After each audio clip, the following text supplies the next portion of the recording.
Good afternoon मेरे प्यारे बच्चों। देखो, आज से हम लोग फिजिक्स का अनसॉल्व करेंगे। ठीक, सबसे पहले हम लोग सेट 2020 का जितने भी सेट हैं उसको हल करेंगे, क्योंकि वो बहुत ही इम्पॉर्टेंट आप लोगों के लिए है। तो ठीक है, तो देखो ये मेरे पास अनसॉल्व है राजीव प्रकाशन का। ठीक, यहाँ पे सब कुछ सही है, क्योंकि सभी अनसॉल्वों में क्वेश्चन आपका वही मिलेगा। बट थोड़ी सी डिफरेंस है कि इसमें आंसर जो है ज़्यादा से ज़्यादा गलत दिए हैं। जो आंसर सीट दिए होते हैं वो जैसे मैथ वाले में भी गलत दिए हैं और इसमें भी गलत दिए हैं। तो आप उस पर मत देखना बहुत ज़्यादा, क्योंकि अगर आप दूसरे मतलब अरिहंत के होते हैं, आप वहाँ से जब इसके आंसर को मिलाओगे इसी क्वेश्चन के, तो आपको हाँ लगेगा कि हाँ सही है, बट इसमें गलत दिया है। तो आप उस पर मत ध्यान दीजिएगा। ठीक, मैं जैसा बता रहा हूँ आप वैसे करिएगा। ओके, तो हम लोग चलते हैं प्रैक्टिस सेट 2020 का सॉल्व करते हैं, सेट 1।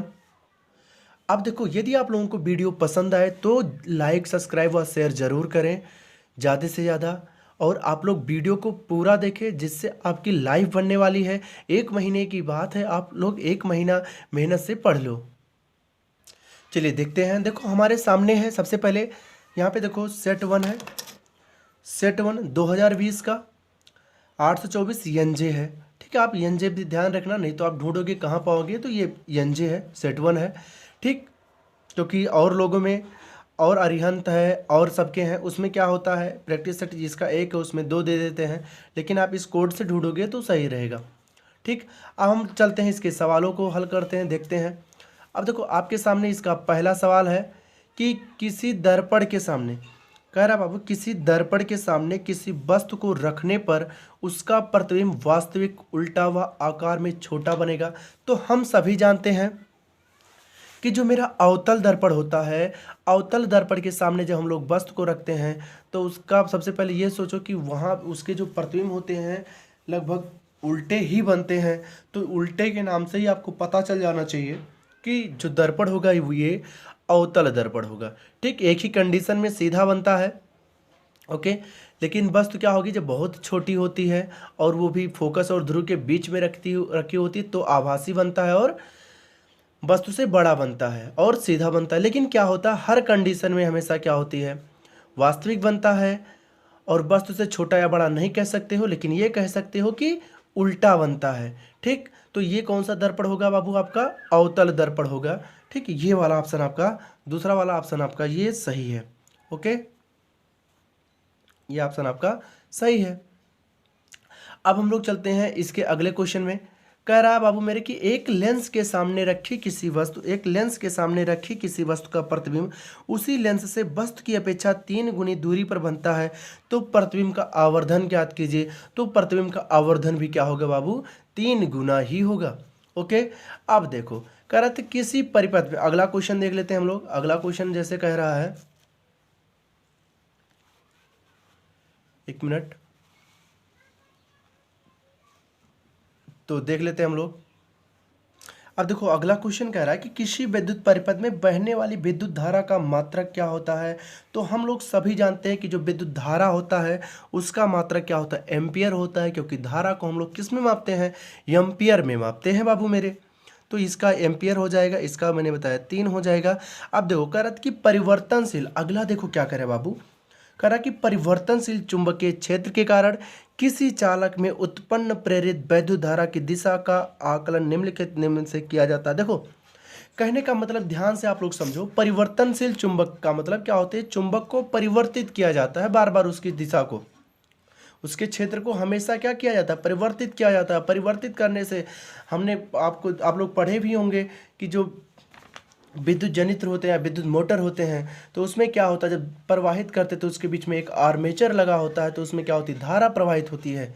ठीक है, अब देखो धारा हमें तो पहले से, अगर हम लोग बैटरी से धारा को प्रवाहित करवाते हैं तो वहाँ पे हम लोग हमेशा बाएं हाथ का नियम लगाते हैं।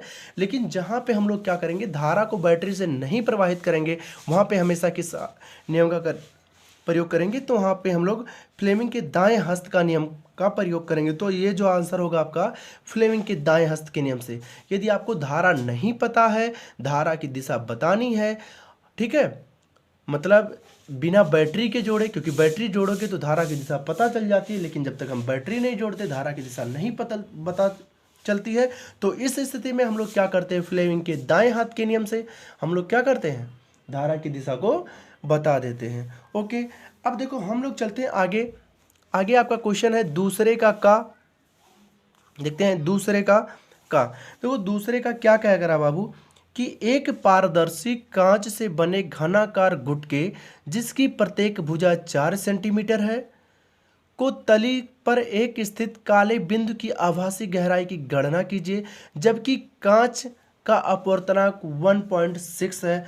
तो यदि आपके पास अनसॉल्व नहीं है बाबू मेरे, तो आप क्या कर लो, इसका स्क्रीनशॉट ले लो क्वेश्चन का, और हम चलते हैं आपको आंसर बताते हैं इसका। ठीक, तो देखो हम लोग इस क्वेश्चन को सॉल्व करते हैं जैसा कि क्वेश्चन है।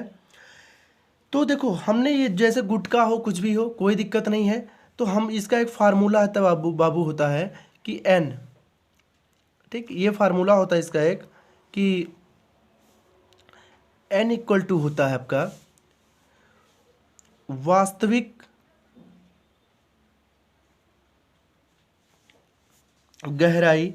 जैसे यहाँ पे क्या कह रहा है कि घनाकार गुटका, यहाँ पे गहराई की बात किया बाबू, वास्तविक गहराई और बटे होता है आभासी गहराई। क्या होता है, एक फार्मूला होता है, अगर इस तरीके से क्वेश्चन आ जाए तो ये होता है वास्तविक गहराई और बटे आभासी गहराई।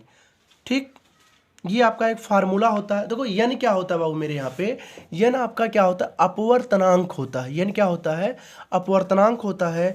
अब देखो अपवर्तनांक जो दिया है आपको वो क्या दिया है कि 1.6 दिया गया, 1.6 दिया गया है, और इक्वल टू आप वास्तविक गहराई क्या है, तो वास्तविक गहराई को हम लोग लिख देते हैं कि वास्तविक गहराई आपको 4 दिया है, 4 ही तो दिया है, तो वास्तविक गहराई 4 सेंटीमीटर। आभासी गहराई को हम लोग h मान लेते हैं। ठीक, h मान लेते हैं आभासी गहराई को, तो h को इधर ले आओ मेरे बाबू, और 16 को 1.6 को इधर लाओगे तो 1.6 इधर हो जाएगा। देखो आप क्या करोगे, 10 के ऊपर नीचे गुणा कर दोगे तो क्या हो जाएगा, दशमलव खत्म हो जाएगा 4 बटे ऊपर 40 हो जाएगा, नीचे आपका हो जाएगा 16, तो 8 पंचे 40, 8 दूनी 16 हो जाएगा, 5/2, अर्थात इसको लिख सकते हो 2.5 सेंटीमीटर। तो ये इस प्रकार से अगर ये फार्मूला आपको तैयार है तो आप आसानी से बता सकते हो कि अपवर्तनांक इक्वल टू होता है वास्तविक गहराई बटे आभासी गहराई। तो ये 1.6 ये अपवर्तनांक है आपका, 4 बटे हमने एच को क्या मान लिया, आभासी गहराई मान लिया। तो एच इक्वल टू हमने क्या किया, इसको पक्षांतर कर दिया। जब इसको पक्षांतर करोगे तो इस प्रकार से होगा। अब 10 से क्या एक अंक बाद दशमलव है, तो आप 10 से गुणा 10 से भाग कर दो, तो ये हो जाएगा 4 धामा 40, और इससे दशमलव खत्म, 8 पंचे 40, 8 दूनी 16, 5/2, और 5 का आधा 2.5। तो इस प्रकार से ये क्वेश्चन आपका खत्म होता है। ठीक, ये आपका इसका का था दूसरे का।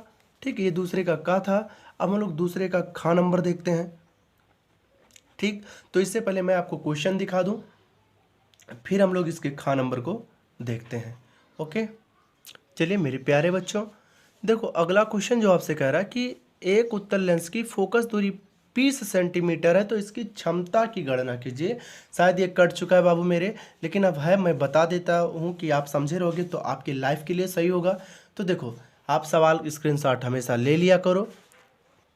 तो ये क्वेश्चन आपका क्या था, दूसरे क्वेश्चन का खा नंबर था।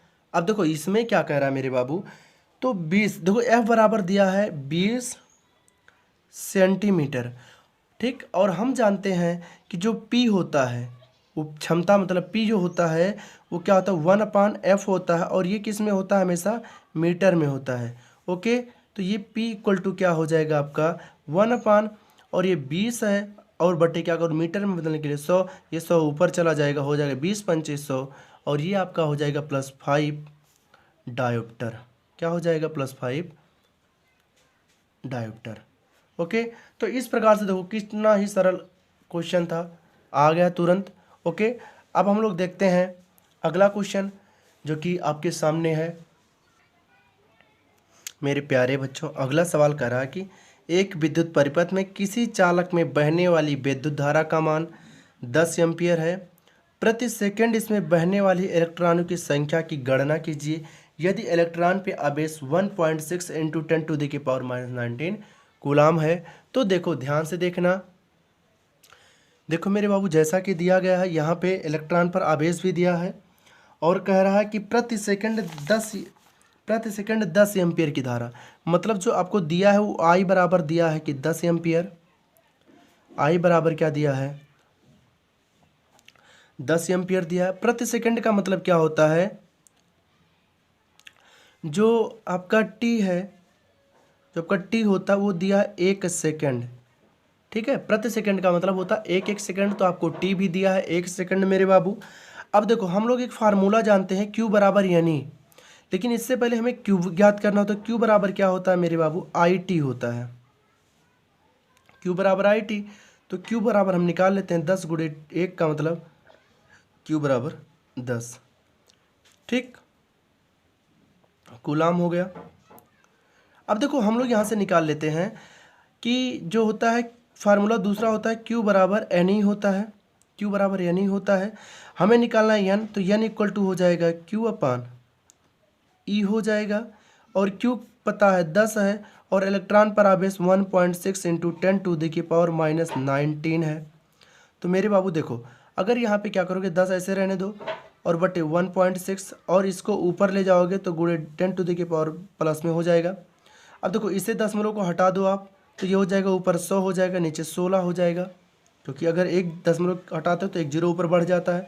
इंटू 10⁻⁻⁻, प्लस में 19 काटोगे तो ये हो जाएगा 16 छक्का 96 और बचेगा 40, 16 दूनी 32 और 16 पंचे 80 और गुणे 10⁻⁹ यहाँ पे इलेक्ट्रॉन हो जाएगा। क्या हो जाएगा बाबू मेरे? इलेक्ट्रॉन, सॉरी गलत हो गया, इलेक्ट्रॉन हो जाएगा ये। ठीक, तो यहाँ पे जो है आपका इतने इलेक्ट्रॉनों की संख्या हो जाएगी। कितने इलेक्ट्रॉनों की संख्या हो जाएगी? 6.25 इंटू 10⁻19 इलेक्ट्रॉन। ओके, तो इस प्रकार से ये भी क्वेश्चन सॉल्व हो गया। किसी भी क्वेश्चन में कोई भी दिक्कत होगा आप हमसे संपर्क कर सकते हो। ओके, चलो हम लोग देखते हैं अब अगला क्वेश्चन। चलो देखते हैं अगला क्वेश्चन। कह रहा है बाबू, आप लोगों के पास अंसाल्व है, आप लोग देख लेना। अगला क्वेश्चन आपसे कह रहा है कि एक ऑटो वाहन में पीछे से आने वाले किसी अन्य वाहन को देखने के लिए 6 मीटर की वक्रता त्रिज्या। अब देखो वक्रता त्रिज्या 6 मीटर है। अब इसका मतलब आप लोग खुद ही समझ गए होंगे कि वक्रता त्रिज्या क्या होती? आर। आर बराबर दिया है, देख लो आर बराबर क्या दिया है आपको? 6 मीटर दिया है। ओके, वक्रता त्रिज्या ही आर होती है। आर बराबर दिया है 6 मीटर वाला एक उत्तल दर्पण लगा है। देखो फिर से अगर जिसके पास नहीं लिख लेंगे, एक ऑटो वाहन में पीछे से आने वाले किसी अन्य वाहन को देखने के लिए 6 मीटर वक्रता त्रिज्या वाला एक उत्तल दर्पण लगा है। किसी समय एक वाहन दर्पण से 6 मीटर की दूरी पर है, तो उस दर्पण में दिखने वाले प्रतिबिंब की स्थिति व आकार ज्ञात कीजिए। कोई दिक्कत नहीं है मेरे बाबू, आर इक्वल टू 6 दिया है। ठीक, तो यफ क्या हो जाएगा? यफ हो जाएगा, यफ इक्वल टू होता r/2 अर्थात 6/2 का मतलब हो जाएगा आपका 3 मीटर हो जाएगा। आर की एफ की वैल्यू आ गई। यू दिया, अब यू कितना दिया है आपको? 6 दिया है, तो ये हो जाएगा -6, क्योंकि यू हमेशा क्या होता है? निगेटिव होता है। अब दर्पण के सूत्र से हम लोग v ज्ञात कर लेते हैं। यहाँ पे लिख देता हूँ कि दर्पण के सूत्र से, दर्पण के सूत्र से, तो दर्पण का सूत्र होता है 1/f equal to 1/v plus 1/u होता है। तो देखो ये हो जाएगा आपका 1/f का मतलब 1/3 इक्वल टू 1/v और माइनस 1/6। हम क्या कर लेते हैं, v को वहीं पे रहने देते हैं और 1/6 को इधर लाते हैं तो प्लस हो जाता है। ओके, तो 1/v इक्वल टू 6 3 का एलसीएम 6, 3 दूना 6, 2 प्लस 1, तो 1/v इक्वल टू आपका हो जाएगा 3/6 का मतलब होता है 1/2, तो v इक्वल टू आपको मिल जाएगा 2। अब यहाँ से एक चीज़ आपको पता है कि जो v पॉजिटिव आ गया, v पॉजिटिव का मतलब क्या होता है? जो v है वो क्या है? इसका प्रतिबिंब वास्तविक बन रहा है कि आभासी बन रहा है? तो आभासी बन रहा है। जब जब v पॉजिटिव आएगा तो प्रतिबिंब कैसा बनेगा? आभासी बनेगा। और कैसा बनेगा? सीधा बनेगा। तो यही सब उसकी क्या है? प्रकृति है। ओके,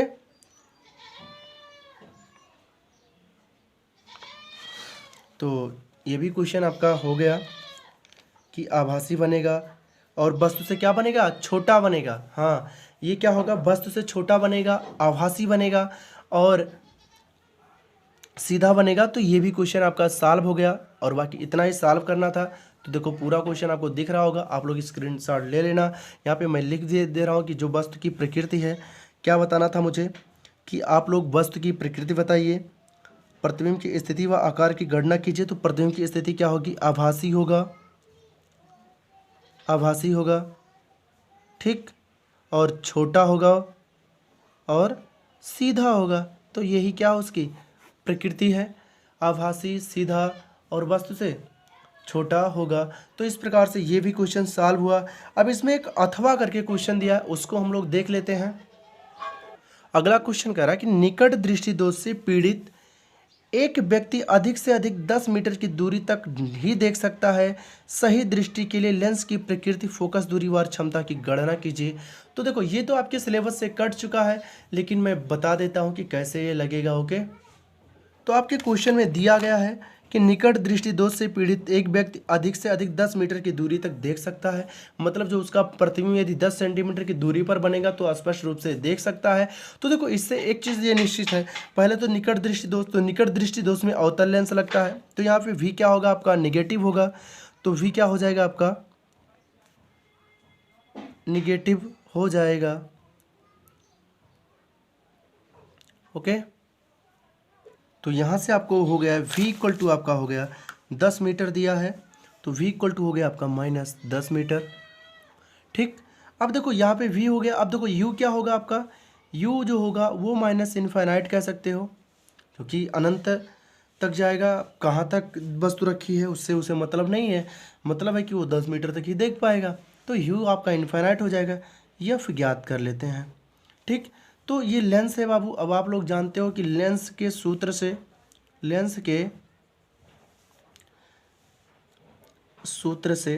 तो लेंस का सूत्र क्या होता है, 1/f equal to 1/v minus 1/u होता है। तो 1/f इक्वल टू 1/v का मतलब -1/10 और ये हो जाएगा माइनस माइनस प्लस इनफाइनाइट, तो ये तो 0 हो गया। तो f की वैल्यू कितनी आ गई, -10 मीटर आ गया।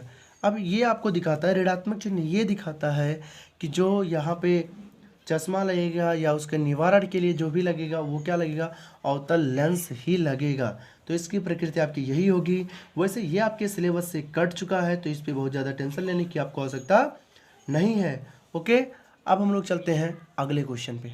ओके, अब यहाँ पे आप देख सकते हो जो इसका ख नंबर सवाल है वो क्या कह रहा है। थोड़ा सा मैं जूम कर देता हूँ जिससे आप लोगों को और अच्छा दिखाई दे। देखो क्या कह रहा है कि एक विद्युतीय उपकरण पर लिखा है कि 2.3 किलोवाट व 230 वोल्ट इसे पूरी क्षमता से कार्य करने पर इसे कितनी विद्युत धारा का प्रवाह होगा। इसके प्रतिरोध की गणना कीजिए।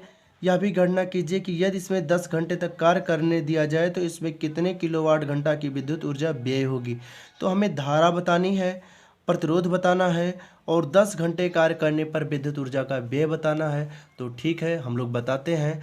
अब यहाँ से आप लोग एक चीज़ देख रहे होंगे कि हमने 3 क्वेश्चन आपको दिखाया। तीनों क्वेश्चन आप लोग क्या कर लो, स्क्रीनशॉट ले लो, जैसा कि मुझे बार बार आपको क्वेश्चन ना बताना पड़े। ठीक है, सब कुछ क्वेश्चन आपको दिख रहा है, आप लोग स्क्रीनशॉट ले लो। ओके, अब हम लोग इसको सॉल्व करते हैं।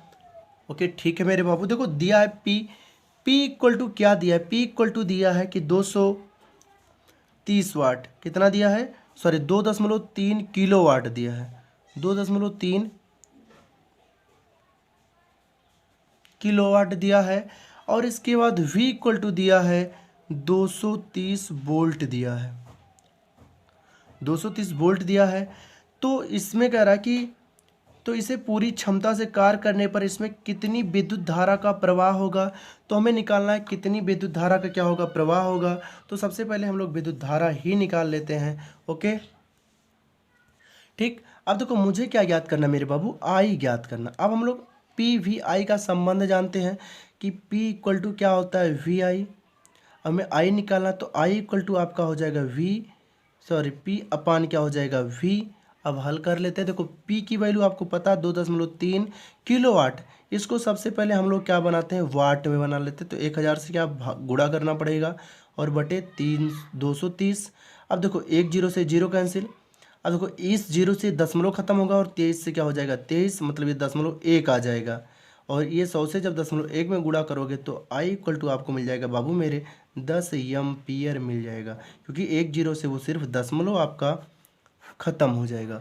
ओके, तो इस प्रकार से ये हो जाएगा आपका। अभी तो हमने कहानी स्टार्ट किया है, अभी प्रतिरोध ज्ञात करना है।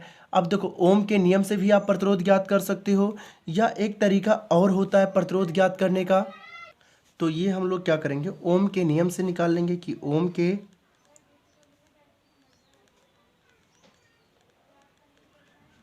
नियम से, तो ओम के नियम से होता है V equal to I R होता है ओम का नियम। तो हमें निकालना R, तो R इक्वल टू होता है V अपान आई। तो यहाँ से हमें लोग को V पता है कितना है 230 और अपान 10, तो जीरो से जीरो कैंसिल, तो हो जाएगा कितना 23 ओम। तो ये प्रतिरोध आ गया। दूसरा आप ये भी फार्मूला एक होता है, ये लगा सकते थे, ये होता है R इक्वल टू होता है V स्क्वायर अपान P होता है, तो इससे भी आ जाता। ठीक है, बट ये थोड़ा कैलकुलेशन पड़ता है, ये कम कैलकुलेशन है। इस प्रकार से भी आप लगा सकते हो, अगर आप चाहो तो स्क्रीनशॉट ले सकते हो। अभी इसको थोड़ा सा आगे लगाना है कि कह रहा है कि कुल विद्युत ऊर्जा भी अगर हम लोग क्या करते हैं 10 घंटे तक इसका लगातार यूज करते हैं तो कुल व्यय विद्युत ऊर्जा बतानी है, तो उसको भी हम लोग बता देते हैं। और क्वेश्चन भी आप लोगों ने पढ़ा ही है, तो यहाँ से हम लिख देते हैं कि कुल व्यय विद्युत ऊर्जा इक्वल टू क्या हो जाएगा। देखो P मतलब 2.3, ये तो किलोवाट है, गुणे आपको क्या करना है, टाइम 10 घंटे है यूज कर रहा है। ठीक ठीक, तो ये दिया है, तो अब लोग क्या कर निकालेंगे, तो ये हो जाएगा, क्योंकि हमें इसको कुछ बदलना नहीं है, पहले से किलोवाट में है। तो ये हो जाएगा कितना 2.3 गुणे 10 करोगे तो ये हो जाएगा 23 किलोवाट। क्या हो जाएगा किलोवाट, यही आपका विद्युत व्यय ऊर्जा होगा, या 23 किलोवाट कह सकते हो या 23 यूनिट कह सकते हो, क्योंकि 1 किलोवाट बराबर क्या होता है 1 यूनिट होता है। ठीक, अब हम लोग देखते हैं इसका अगला क्वेश्चन। चलो हम लोग देखते हैं। देखो कह रहा है ना कि आपको क्वेश्चन में कह रहा है कि एक तार की लंबाई L है, वो L1 है, अनुप्रस्थ काट का क्षेत्रफल A1 है, वह प्रतिरोध 5 ओम है। यदि इसका तापक्रम बिना बदले इसकी लंबाई दोगुनी कर दी जाए जिससे उसके आयतन में कोई अंतर ना आए तो नए तार के प्रतिरोध की गणना कीजिए। तो हम लोग ध्यान से क्वेश्चन देखेंगे, आराम से लग जाएगा। तो देखो यहाँ से ऐसे लिख देंगे मेरे बाबू, प्रश्नानुसार, ध्यान से देखना, एकदम सरल क्वेश्चन है। प्रश्नानुसार प्रतिरोध कितना दिया है, प्रतिरोध दिया है 5 ओम दिया है आपको, प्रतिरोध दिया है 5 ओम, और अनुप्रस्थ काट का क्षेत्रफल, प्रतिरोध 5 ओम दिया है, अनुप्रस्थ काट का क्षेत्रफल लंबाई L1 और अनुप्रस्थ काट का क्षेत्रफल आप ऐसे लिख दो L1 अनुप्रस्थ काट का क्षेत्रफल इक्वल टू दिया है A1 दिया है। ठीक, तो ये सब कुछ तो दिया गया है। तो देखो ठीक, और इसका प्रतिरोध दिया है 5 ओम दिया है, आपको पता ही है। तो यहाँ से हम लोग, आपका होता है एक फार्मूला होता है कि R इक्वल टू क्या होता है रो, ऐसे बनता है, और L अपान क्या होता है A।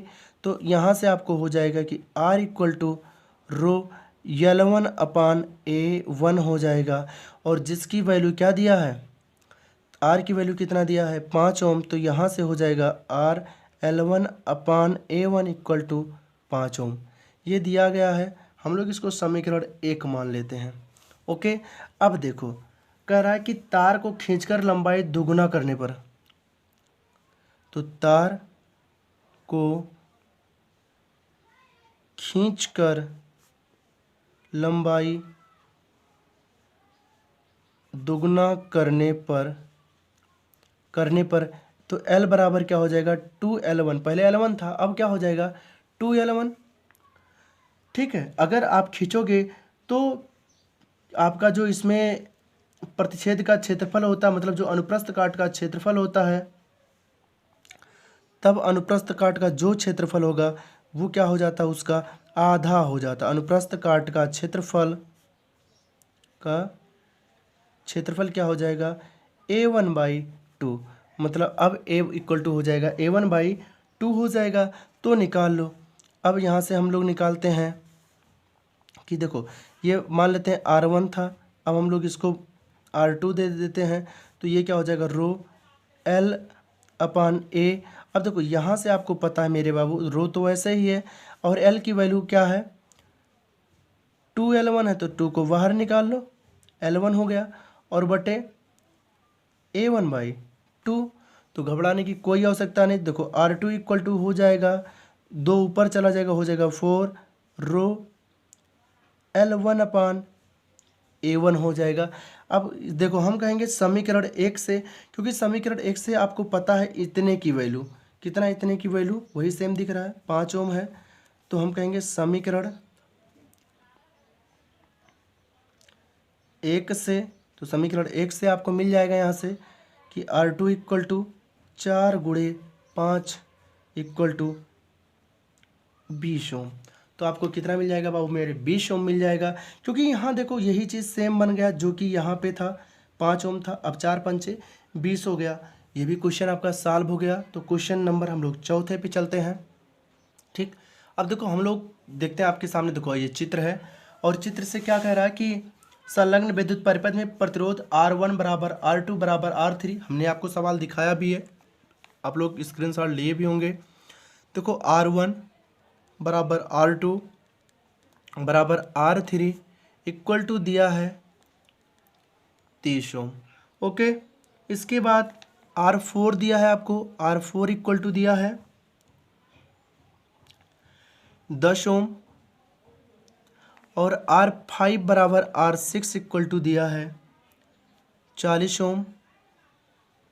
इतना दिया है और दिया है वोल्ट कितना दिया है, यहाँ पे 16 वोल्ट दिया है, मतलब V इक्वल टू आपको दिया गया है 16 वोल्ट दिया गया। ठीक, तो यहाँ से हमें इसके आंतरिक प्रतिरोध R1 R2 R3 R4 R5 R6 में बहने वाली धाराएं I1 I2 I3 I4 I5 I6 व V1 V2 V3 V6 की गणना कीजिए। परिपथ में बहने वाली कुल विद्युत धारा की भी गणना कीजिए। तो सबसे पहले हम लोग क्या करते हैं, तुल्य प्रतिरोध निकाल लेते हैं कि कुल तुल्य प्रतिरोध क्या होगा। तो देखो यहाँ पे देखो कि R1 R2 व R3 जो है समांतर क्रम में है।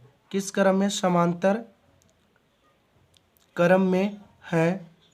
तो इनका तुल्य प्रतिरोध हम मान लेते हैं कि R डैश है, तो ये हो जाएगा 1/R1 और सबकी वैल्यू कितना है 30, तो आप रख दो 1/30 बटे 30 और बटे 1/30, तो ये हो जाएगा 3/30, ये हो जाएगा 1/10।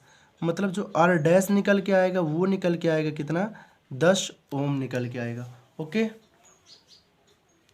अब देखो R डैश निकल गया। अब यहाँ से पता है कि R5 और R6 कह सकते हो, जो R5 और R6 ये भी क्या है, समांतर क्रम में है, समांतर क्रम में है।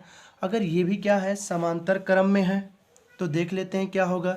इसे R डबल डैश मान लेते हैं हम लोग, और ये हो जाएगा कि 1/40 है, ये भी 40 है, तो कितना हो जाएगा बाबू 2/40 अर्थात 1/20। तो यहाँ से आपको मिल जाएगा, और 1/, में रहेगा बाबू, सॉरी गलती हो गई, ये 1/R डैश रहेगा, तो R double dash equal to हो जाएगा आपका 20 ओम हो जाएगा। ठीक, अब हम लोग परिपथ का कुल तुल्य प्रतिरोध ज्ञात कर लेते हैं। ठीक है, तो यहाँ से हम लोग ज्ञात कर लेते हैं परिपथ का कुल तुल्य प्रतिरोध, कुल तुल्य प्रतिरोध, तो ये हो जाएगा आपका R, तो ये हो जाएगा। अब देखो ये क्या है, सभी एक बन गया, ये भी एक है, ये भी एक है, श्रेणी हो जाएगा। तो R इक्वल टू हो जाएगा R double dash plus R dash और प्लस R4, तो 10 + 20 और +10 = हो जाएगा 40 ओम। तो कुल प्रतिरोध क्या निकल के आएगा? 40 ओम। तो सबसे पहले हमें निकालना होगा कि परिपथ में बहने वाली कुल धारा। देखो, परिपथ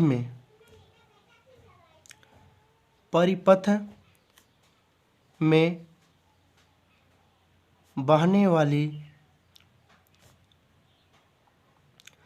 कुल धारा, तो कुल धारा I = ज्ञात करना है, तो ये होता है V/R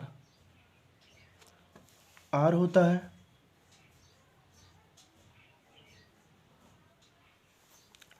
तो V की वैल्यू कितना है बाबू? 40 है।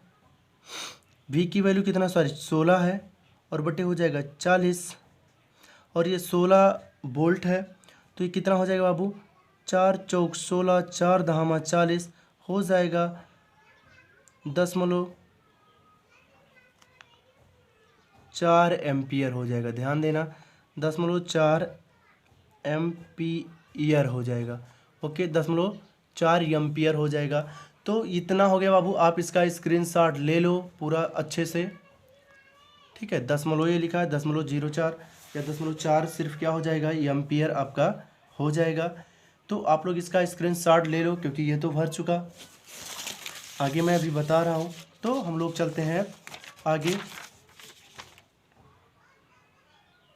तो यहाँ पे हम लोग देख लेते हैं चित्र के माध्यम से ही कि देखो यहाँ पे जो है R1, R2 और R3 है, तो इसमें धारा क्या बह रही होगी? I1, I2, I3 सब में बह रही होगी, लेकिन क्या बह रही होगी? बराबर बह रही होगी, क्योंकि जो धारा इसमें बह रही वही धारा इसमें, वही धारा इसमें, क्योंकि यहाँ से धारा उतना ही आ रही है।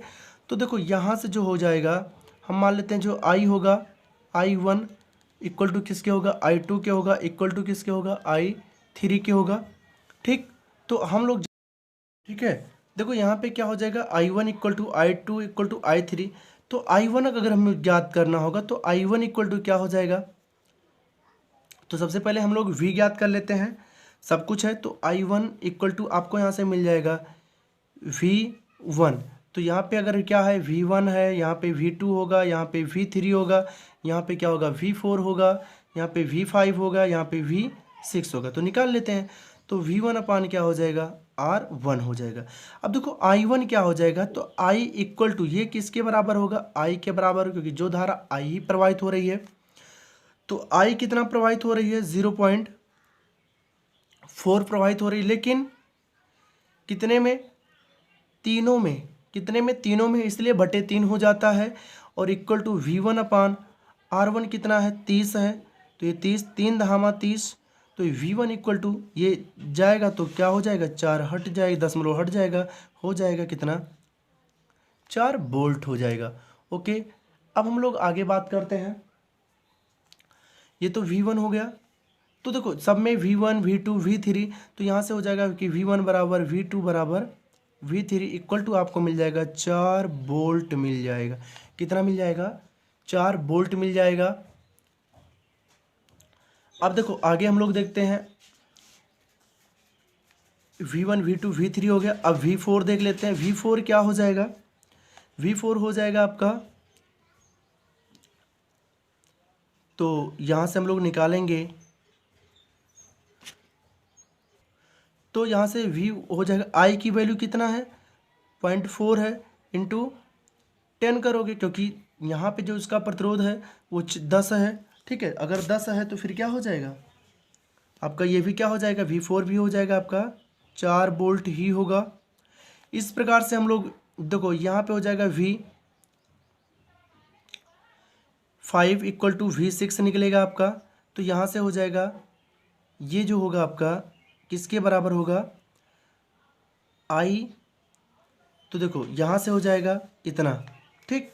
तो अगर आप इसको हल करना चाहते हो तो इस प्रकार से हल करो, ये सबके बराबर होगा। V5, V6 दोनों आपस में बराबर होगा। तो हम लोग निकाल लेते हैं कि V5 = या आप लिख सकते हो I। देखो यहाँ पे क्या होगा? I, यहाँ पे देखो I4 होगा, यहाँ पे I5 होगा, यहाँ पे I6 होगा। तो ये भी क्या होगा? दोनों बराबर होगा। मतलब क्या होगा? I5 बराबर किसके होगा? I6 के होगा। I5 बराबर I6 के होगा। तो ये किसके हो जाएगा? तो यहाँ पे देखो अब हम लोग इसको मान लेते हैं आई डैश मान लेते हैं, तो आई डैश इक्वल टू क्या हो जाएगा, तो ये भी क्या हो जाएगा V5/R5। तो देखो यहाँ से क्या हो जाएगा आई डैश, तो यहाँ से निकाल लो, ये हो जाएगा कितना 0.4 है, लेकिन अब यहाँ पे दो ही प्रतिरोध जुड़े हैं तो 2 इक्वल टू V5/, यहाँ पे देखो कितने हैं 40 हैं तो 40 हो गया। अब ये हो जाएगा 20 और ये 4 दूनी 8, मतलब आपको V5 इक्वल टू मिल जाएगा बाबू मेरे, सॉरी देख लेना यहाँ से देखो 0.4/2 क्योंकि 2 प्रतिरोध हैं इक्वल टू V5/14 हो जाएगा 20, 20 चौक 80, एक अंक बाद दशमलव हो जाएगा V5 इक्वल टू 8 वोल्ट हो जाएगा। इसी प्रकार V6 इक्वल टू भी क्या हो जाएगा 8 वोल्ट हो जाएगा। ठीक, तो इस प्रकार से आपका ये भी सॉल्व हो गया। अब मुझे I1, I2, I3, I4, I5 और I6 बताना है। इसी प्रकार से यहाँ से हम लोग जब निकालेंगे मेरे बाबू, देखो यहाँ पे देखो R1, R2, R3 है, तो हम लोग देखो यहाँ से I1 निकालेंगे, तो I1 इक्वल टू क्या हो जाएगा V1/R1। तो V1 कितना है 4 है, R1 कितना है 30 है, तो 2 दूना 4, 2 15 हम 30, तो यहाँ से आपको मिल जाएगा I1 2/15। I2 equal to I3 equal to ये भी क्या हो जाएगा 2/15 ही होगा, क्योंकि सब कुछ क्या है सेम ही है। हम लोग निकाल लेते हैं I4, I4 इक्वल टू क्या हो जाएगा V4/R4। तो V4 कितना है आपका 4 है, R4 कितना है 10 है, तो ये हो जाएगा कितना 0.04 एम्पियर, तो ये तो पहले से ही हम लोगों को पता है। ठीक, अब देखो यहाँ से हम लोग I5 दोनों में I6 इक्वल है, तो देखो यहाँ से हम लोग निकालेंगे क्या I5 पहले, तो I5 इक्वल टू हो जाएगा V5/R5। तो V5 आपको पता है कितना आया 8 और ये कितना है 40 है, तो कितना हो जाएगा बाबू 2 4 दूनी 8 और 10 चौक 40। ठीक, तो ये आपको 8.2 एम्पियर, तो I6 भी क्या हो जाएगा 0.2 एम्पियर ही हो जाएगा। तो इस प्रकार से ये भी क्वेश्चन क्या हुआ आपका समाप्त होता है। इस प्रकार से आप लोग कर सकते हो, सबका अलग अलग निकाल के कर सकते हो। आप लोग स्क्रीनशॉट ले लो और बार बार इसको हल करो। ओके, अब हम लोग देखते हैं इसका लास्ट क्वेश्चन क्या है। लास्ट क्वेश्चन आपका कहता है कि विद्युत जनित्र किस सिद्धांत पर कार्य करता है, नामांकित चित्र बनाकर इसकी कार्य विधि समझाइए। तो देखो मैंने आपके सामने लगा दिया है कि विद्युत जनित्र विद्युत चुंबकीय प्रेरण के सिद्धांत पर कार्य करता है। यह यांत्रिक ऊर्जा को वैद्युत ऊर्जा में बदल देता है। इसे मुख्य 3 भाग होते हैं। क्षेत्र चुंबक, यह एक यन तथा यस, यन तथा यस का मतलब होता है नॉर्थ ध्रुव और साउथ ध्रुव वाला एक शक्तिशाली चुंबक होता है। इसी चुंबकीय क्षेत्र में कुंडली को लगाया जाता है। कुंडली यह एक तांबे के तारों की बनी होती है जिसे आर्मेचर कहते हैं। इसे कच्चे लोहे के क्रोड पर पृथककारी तांबे की तार को लपेटकर बनाया जाता है। सर्पी, ब्लेड तथा ब्रश, यह तांबे के तार के बने 2 छल्ले होते हैं जिसका संबंध एक और कुंडली से आए तारों से होता है, दूसरी ओर ग्रेफाइट के ब्रशों से होता है। यहाँ पे ग्रेफाइट के ब्रश लगे होते हैं। इसका फ़ायदा होता है कि उससे क्या होते हैं लाइट प्रवाहित हो जाते हैं, मतलब उसी से निकल के आगे बढ़ जाते हैं। फिर सिद्धांत, जब किसी बंद कुंडली में चुंबक को घुमाया जाता है तो उसमें गुजरने वाली फ्लक्स निरंतर परिवर्तन होता है, जिससे कुंडली में एक प्रेरित वाहक बल तथा बाह्य परिपथ में तथा कुंडली में प्रेरित धारा बहने लगती है। आपके सामने चित्र है, आप बना लेना चित्र को, ठीक है। और वीडियो समझ में आई हो तो लाइक, सब्सक्राइब और शेयर ज़रूर करें और अपने दोस्तों के साथ शेयर करें। और इस देखो ऐसे क्वेश्चनों को सिर्फ तैयार करने वाली है, याद करने वाली क्वेश्चन है। आप याद कर लो अच्छे से तो अच्छे से अच्छे कर ले जाओगे, क्योंकि यहाँ पे इसमें सिर्फ याद ही करना है और कुछ भी नहीं करना है। तो आप लोग इस क्वेश्चन को याद कर लीजिएगा, अच्छे से याद कर लीजिएगा और इस वीडियो को लाइक, सब्सक्राइब और शेयर ज़रूर करें, जिससे कि जैसे मैं कोई वीडियो अपलोड करूं तो आप तक सबसे पहले पहुंचे। और आपका बहुत, देखो हो सकता है डेट थोड़ा सा आगे जाए, बट ये मत समझना कि पेपर कोरोना काल की वजह से होगा नहीं, पेपर आप सबका होगा। हो सकता है मई के फर्स्ट वीक में हो, तो आप लोग तैयारी बनाइए रखिए। धन्यवाद आप सभी का।